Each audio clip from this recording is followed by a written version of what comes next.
Nasabat ng mga otoridad ang mahigit 16 na milyong halaga ng hinihinalang smuggled cigarettes at naaresto ang 2 Pilipino sa karagatan malapit sa Santa Cruz Island sa Zamboanga City nitong Lunes ng gabi. Sa isinagawang seaborne patrol, naharang ng mga pulis ang isang motorized boat na may sakay na 2 tripulante at nadiskubre rin ang isa pang abandonadong bangka sa lugar.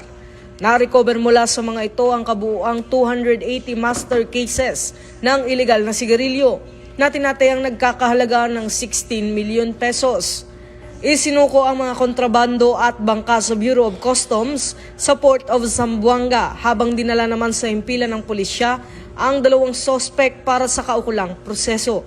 Ayon kay PNP Chief Police General Jose Melencio Nartates Jr., patuloy na paiigtingin ng kapulisan ng maritime patrols upang mapigilan ang smuggling at mapanagot ang mga sangkot sa iligal na kalakalan.